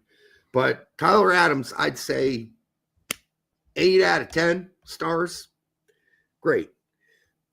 Glad I watched it. I think I wrote you and said, you got to watch that. That's worth watching. I got about 65 minutes into it before I had to start getting things situated. Like I said, my in-laws in town. So I just mounted a TV in the guest room this weekend. Gross. Yeah, I know. You mounted it? Was Mounted there it. like you put a like lot, a little... lot of grunting, a lot of weak arms later on. You like carve a hole in the back and then put a hole like a Pringles can lined with a bunch of soft tissue inside. Just wedge some tissue paper in there. 100%. No, so I was finishing setting up. As it turns out, I lost the power cord to that TV in the move, so I had to order a new one of those. That's why you mounted it. You were pissed at it. You're like, Yeah. motherfucker, where is your cord, bitch? Where did you put the cord? I'll insert something into you. Oh shit! Still not working. Fuck. So I had to get that. I had to get that finished and everything. And the process of the rest of the things before the show. Getting dinner and stuff like that, whatnot. But by the way, we don't recommend mounting your TV. All right, unless you're ready for that type of thing. No matter how big the hole is, just don't stick it in there. There are a whole bunch of electrical shit in there and all that. All right, Leonard Maloney, we already mentioned. By the way, he doesn't play. They just keep on losing. Heidenheim lost again. Yeah. They're now 16th out of 18th. They're in the drop zone. Cubone Maker says, before on the antenna. Oh my God. All right, Reyna. Says TV better than warm apple pie. Apple pie. Well, yeah. Experiences, guys. I mean, it is because remember, one's nice and cozy and one's shocking. One's shocking, and you couldn't get the plug in because you didn't have the cord, so it couldn't even warm up. Yeah. That was just a straight cold up mount. All right, Reyna, we already talked about 10 minutes. Busio, mostly extra time. Busio, 90 minutes, and one of the best games I've watched him play so far for Venezia. And they still sit. Massive win too. Yeah, I know. I think that moved him to 19th. Out of 20? I have to double check. I thought about some out of relegation, but maybe not. Well, there was one other game still up going. So I thought that would have left him in 19th. The 19th, yeah. Okay. And then 2 points out of relegation. Yeah. Ledesma, 90 minutes. This is the PSV game. Tillman, 90 minutes and a goal. Nice goal. Nice goal. But what I was really tuning in for was Pepe. And I didn't get to watch any Pepe, so I was pissed. And then Dest is still injured, obviously. Paxton Aronson couldn't play for Utrecht because of red card accumulation. And so they got their asses handed to them by a team lower in the table. And Taylor Booth was in the 18. He just didn't play. Something's going on there that needs to be fixed. Fossey, 90 minutes for Standard Liège, Gooch's old team, in another loss. Oh, okay. So that threw me for a loop when you said Gooch's team. I'm all of a sudden thinking Linden, but you're talking about Gooch. Yeah, Gooch on Yewu. Yeah. I was like, wait a second, he never played at Standard Liège. Gooch is Anye was like a legend at Standard Liège. And he became a legend at AC Milan. He really is. He was there for a long time. Yeah. And then McKennie, a goal. Okay, for Juventus. It was a easy goal. I think nobody challenged him, but he could have tapped that in with his dick, actually. But well done. Well done with he hit it in with one of his legs. He did. But had he missed it with the leg and it hit him in his crotch, he could have just sort of hip pushed it in, right? Yeah. He could have jacked that in there, as they say. Weah is injured. I didn't even know Weah was injured until that game came up. And I'm like, God damn it. I want to watch both of them. Now I'm only watching McKennie. But at least I got one of them. Our team just picked up injuries all at once. They got my God. A group rating for this shit. I know. Damian Downs went 74 minutes for Kern. He did not score this time, but they still won. EPB was in the 18th for Panathinaikos. Holy shit. Where do you go if you want your career to end and die and never anybody know that you even exist anymore? You go to Greece. That's where you go. Yeah. So he was in the 18, didn't play. Same thing for our good friend Jonathan Gomez. Was in the 18 for PAOK and didn't play. He might as well not exist playing in Greece. Might as well be a black hole. Agents. Just stop sitting them there. At that point, I'll agree with everybody else when they say, hey, just go back to MLS or go to MLS. Go to fucking Turkey, for Christ's sake. That's better than Greece. It's just, I mean, you've lost your European career at that point.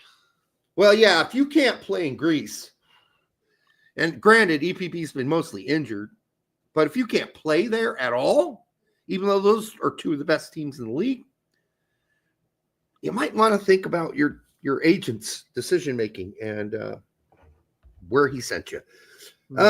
Jonathan Klinsmann went another 90 for Cesena, but unfortunately, they lost, I think, their second in a row. So now, I think it's the second in a row, yeah. They went from like fourth, they're down to sixth in Serie B. And then Trusty and CCV were both injured for the Celtic game. I'm sure it's CCV's big toe, and I'm sure it was some sort of rash on Trusty's butthole, but neither of them played. So they still, neither of them played. They tied against Dundee fucking United, of all teams. Tiny little Dundee United that John Hart's son used to play for. Ian used to play for Dundee United. So not good news for Celtic. Both Americans out. They finally lose a game or don't win a game in the Scottish Premiership. Anyhow, I'm not recommending that any of those Greek players go play at Quick Boys or anything like that, but you got to get out of Greece. You got to get out of Greece. So CCV's got that toe thing that's been going on with him forever. I don't know when he's going to get over that. Maybe never. I don't know. Maybe it's one of those tendons in the toe, the big toe too. If your big toe's fucked up, dude, you can't do anything. Nothing worse than a big toe injury, other than a testicular injury. Just made that massive Champions League save. Was it Champions League? Yeah. Yep. Yeah. All right. That's it. He's injured again? Yeah. Okay, he must have stretched something when he blocked that. Both he and Trusty are injured. Neither of them played this weekend for Celtic. First time, neither of them played. I bet you the season. They have some bad haggis. You think it's bad haggis? I think it's toe for CCV, and I think it's that ass rash that Trusty keeps getting. From bad haggis, I told you. Bad haggis. Yeah, and then you get swamp butt, and it gives you that ass rash, and then you can't run. Yeah. That's right. Swamp butt. Trusty got to fix that swamp butt issue. All right. Better diet. All right. That's it for Yanks Abroad. That's all, folks. And that is all, folks. That was a horrible Porky Pig by me. What's that? That's a fucking all, folks. Man, that's fucking stupid. Now, we should do a whole show where you're Kermit the Frog, and I am... voice. I mean, you say it sound like him, but I really feel like I need to work on the voice before I do anything like that. I'd love to do like a Muppet intro almost. Yeah, I'll be the insult dog, and you can be Kermit. Yeah, we'll work on that. Yeah, well, I don't need to.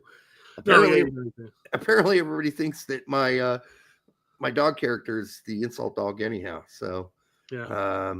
Anyhow, it was great being here with all of you tonight on this day that is before the eve of Christmas. We want to make sure to wish you all a happy holidays.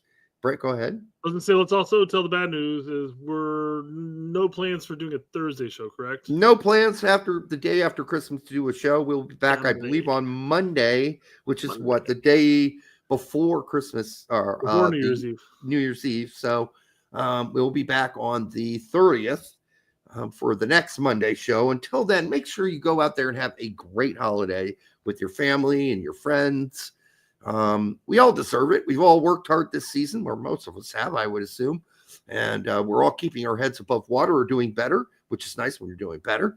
I'm hoping the best as we head into the next season. We'll get into the next year and the next season on the next show, since before the next. And we will do the Turdies. The Turdies will be out on the 30th. That's our best and worst of awards, mostly worst of. So if you have anybody you want to nominate, make sure you get a hold of Brett and I on X. I know T in the chat. He said, or I'm assuming it's he, said that he's got some ideas for an intro, and I said, tag Derek. Yep, I do the intros, so make sure you tag me on Twitter at Boomer Richie. And then either way, if you have Turdy nominations you want to make in any category, so the Turdies are pretty open to categories. So if you have best shat on themselves during a game, but just remember, keep it U.S. men's national team related. So don't give me some player in the third division in the, in Yugoslavia, or excuse me, it doesn't exist anymore, in Czech Republic, that accidentally shat himself during a game. I mean, it's gross and that is funny, but I don't think it's going to make the Turdies. So try to keep it U.S. soccer related as best you can. And that could go for worst journalist, worst prediction. Doesn't include us. We're bottom of the basement, below the basement. We are, according to our once good friend Jake, we are bottom of the barrel. Bottom of the barrel. Because Jake had no idea, well, specifically that we've been around for big soccer years ago, and B, that I was an actual soccer journalist prior to this. But hey, fucking A, bend over and take it from Jake. He needs it. No, he doesn't actually. Looks like he's getting plenty of sex as he's pumping out babies left and right. Labradad says for $1.99, thank you for your dedicating. Guys, happy holidays. We appreciate it. We appreciate your dedicating to the show, honestly. Without you guys, there'd be no point in doing this show. We'd probably do it anyhow, but, hey, when you got 200 people watching, it makes it a lot more fun. And we will be back next Monday. Till then, like I said, have a great holiday season. Do not corrupt the apple pie. Okay? Do not corrupt the apple pie. Mount the TV first. All right. Until the next time of the Straight Right Card. Good night, y'all.